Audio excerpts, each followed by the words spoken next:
Em ritmo de campanha, o governador de São Paulo, Tarcísio de Freitas, reeditou ali durante um evento em São Paulo o slogan de JK, 40 anos em 4, e sinalizou ali a possibilidade de uma candidatura à presidência em 2026. Afastando ali do bolsonarismo, o governador Tarcísio de Freitas ali criticou a política externa do governo Lula, defendeu reduzir o número de ministérios do governo federal e, parafraseando ali, como eu disse, o Juscelino Kubitschek, disse que em um próximo governo de centro-direita precisa ter o lema de crescer 40 anos em 4. Você acompanhou aí na tela a frase do Tarcísio de Freitas, que ele disse ali num evento com empresários em São Paulo. E aí eu tô falando isso por quê? Para poder mostrar que a gente estava discutindo como que esses governadores de direita iam ali se relacionar com o bolsonarismo nessas últimas semanas, logo após as mensagens ali divulgadas pela Polícia Federal, que mostrou um desconforto da família Bolsonaro com os governadores de direita. Enquanto o Tarcísio ali surpreendeu, inclusive, ali muitos aliados já se colocando ali como um possível candidato à presidência. A gente viu nesses últimos eventos em que o Tarcísio participou, ele não mencionou o nome do ex-presidente Jair Bolsonaro, tem tentado ali, não tem criticado, mas tem tentado talvez ali se afastar um pouco, descolar o nome. Isso no caso do Tarcísio. Em Minas Gerais também tem acontecido isso. O governador Romeu Zema negou ali ontem, em uma entrevista, que ele seja próximo ao presidente Jair Bolsonaro.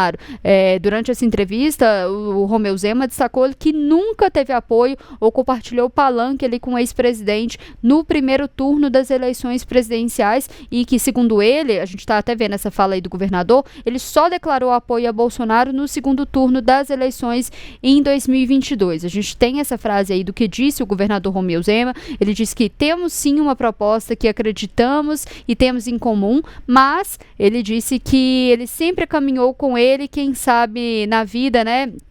Nunca tivemos no mesmo partido disputando ali eleições lado a lado, que a vinculação dele com o ex-presidente Jair Bolsonaro não é tão grande como alguns alardeiam. Isso ali pegou alguns aliados ali de surpresa, porque estava tendo ali uma sinalização que o governador de Minas Gerais, Romeu Zema, estava caminhando cada vez mais próximo ali do bolsonarismo e agora já deu uma afastada. Lari, cada vez mais a gente vê o bolsonarismo e os governadores de direita se distanciando.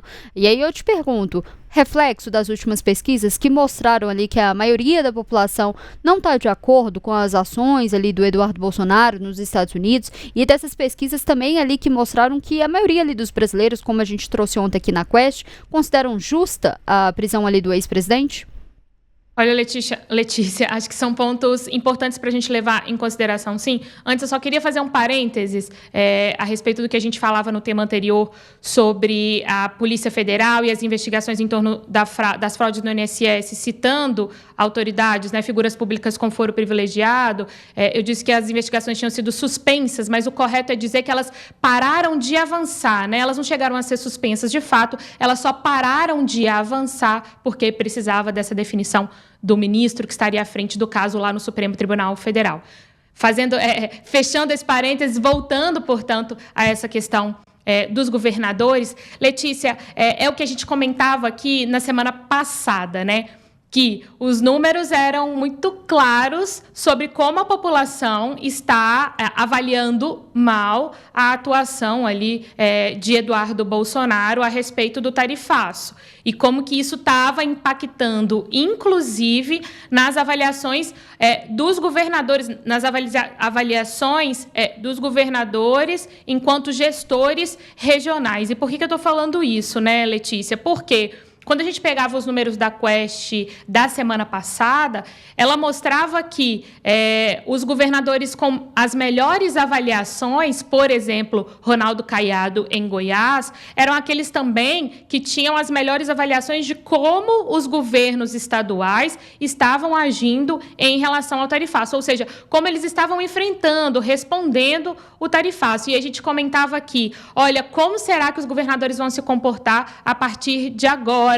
E a gente falou isso, cenas dos próximos capítulos, porque a gente vai ter que entender a partir de declarações públicas ou mesmo posicionamentos nas redes sociais, como que para que lado que eles iriam. E aí a gente está vendo agora, você trouxe aí uma fala de Tarcísio Gomes de Freitas, você trouxe uma fala de Romeu Zema, inclusive a gente questionava aqui sobre qual seria o posicionamento, por exemplo, de Romeu Zema em relação a isso. Então, acho que muito do que a gente tem visto nos últimos dias, que a gente viu ontem, que a gente viu inclusive na semana passada, porque eu lembro que a gente comentava aqui também que Ronaldo Caiado, por exemplo, havia participado de um evento em Goiás e não é que ele minimizou, né, mas ele tentou se distanciar, dizendo que todas aquelas trocas de mensagens entre Eduardo Bolsonaro, Jair Bolsonaro, pastor Silas Malafaia, enfim, tudo aquilo eram conversas no âmbito privado e que ele não iria opinar sobre aquilo, enfim, né? Buscando esse distanciamento, portanto, e agora a gente vê que essa tentativa de descolamento, ela continua, cada governador, né, utilizando ali um argumento ou destacando algum outro tema, mas que essa tentativa de descolamento, ela está acontecendo, né, Letícia? E, Lara, aqui eu quero trazer até um comentário aqui, a Marise, né? A Marise Nascimento falou: Zema, Tarcísio, Caiado, segundo ela, são traíras e que eles estão gostando, né? Amando, segundo ela, tudo que está acontecendo ali com Bolsonaro e sua família, mas segundo ela, dessa forma ele está fora das eleições. E aí eu vou aproveitar esse comentário da Marise, porque para exemplificar esse desconforto, né, entre os governadores de direita e os aliados do ex-presidente Jair Bolsonaro, no Café com Política de hoje, o deputado federal Júnior Amaral, que é bem próximo ali à família Bolsonaro, criticou justamente essa postura ali dos governadores. Vamos acompanhar o que ele disse. O que eu sei que não pegou muito bem foi esse lançamento antecipado, né, do Zema para presidente. Isso deixa ainda mais afastado. Não pega bem porque dá a sensação que ele quer ocupar na marra esse espaço que está sendo deixado pelo presidente Bolsonaro à força, né? Deixado à força pelo STF. E esse espaço não vai ser deixado por ele. Esse espaço é do presidente Bolsonaro, não porque o público bolsonarista o segue de maneira cegamente, mas porque ele já provou, não só no seu mandato, como depois, que é fiel aos seus compromissos e representa as causas que a gente defende. O governador, então, não demonstra essa lealdade, então, ao Bolsonaro? Não. Lealdade ao Bolsonaro, nenhum dos governadores. Acho que até o Tarcísio tem dado sinais desagradáveis ao que eu, enquanto um seguidor fiel do presidente Bolsonaro, espero. Quais sinais, assim, do Tarcísio que o senhor vê? A própria tentativa de fazer conexão direta com o governo americano para tentar resolver sem o presidente Bolsonaro, a própria presença ao lado do Caiado, e ele não se opôs ao que o Caiado disse: um de nós três vamos ser candidatos a presidente, vamos ter apoio dos outros dois.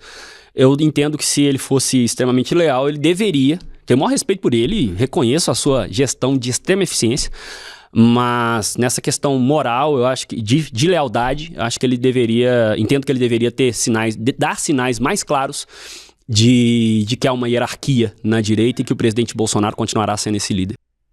Lara, a gente viu aí, né, um dos aliados ali do ex-presidente Jair Bolsonaro atirando para todos os lados, para todos os governadores de direita criticando essa postura. Mas aí, antes da gente encerrar, para fechar esse combo de declarações, ontem o presidente nacional do PL, Valdemar Costa Neto, comparou ali Jair Bolsonaro ao Che Guevara, ao destacar ali a capacidade de transferência de votos do ex-presidente. A declaração ali foi feita nessa segunda-feira durante uma entrevista à Globo News. A gente separou um trecho do que disse o presidente do PL. Vamos acompanhar aí. Ele diz que é inacreditável a força da transferência de voto do Bolsonaro. O eleitor dele é fiel e essa coisa ali de processo na justiça, segundo o Valdemar, está fazendo com que o Bolsonaro vire ali o Che Guevara. Che Guevara tinha um carisma como um Bolsonaro e ele é lembrado até hoje. Tanto que o Fidel não colocou ele para fora de Cuba. Não sossegou porque ele atrapalhava a vida de Fidel.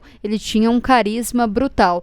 Lari, essa declaração ali levou o líder do partido depois a divulgar uma nota ali destacando que ele não fez uma comparação direta. E aqui eu vou abrir aspas do que disse o Valdemar. Ele diz que fique claro, nunca comparei Bolsonaro a Che Guevara, até porque o cubano era de esquerda esquerda e eu deixei isso claro. O que eu comparei foi o processo de mitificação e reafirmo, estão transformando o Bolsonaro em Marte, um mito ainda maior do que ele já é. Lari, essa declaração do Valdemar gerou muita repercussão e não pegou ali bem para os aliados, que já estão sofrendo com todo esse desgaste do bolsonarismo. É aquilo que a gente fala. Quando você fala, você precisa explicar muito o que você fala, a sua mensagem não foi clara, né?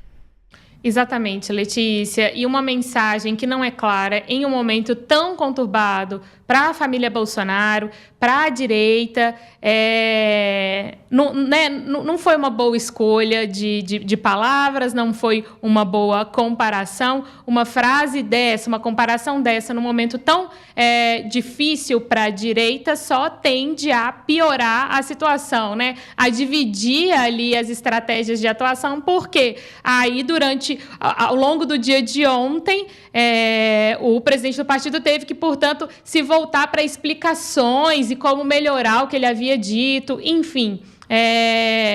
Não foi algo bem visto pelos aliados, obviamente, e fez com que, no momento desse, depois da divulgação daquelas trocas de mensagens na semana passada, há poucos dias, né, faltando aí poucos dias para o início do julgamento de Bolsonaro e aliados do Núcleo 1, no âmbito da trama golpista lá no Supremo Tribunal Federal, era algo desnecessário, digamos assim, né, Letícia? Mas ele tenta se corrigir, né, divulga essa nota, mas a repercussão, de fato, como você disse, foi muito, muito enfática, Letícia.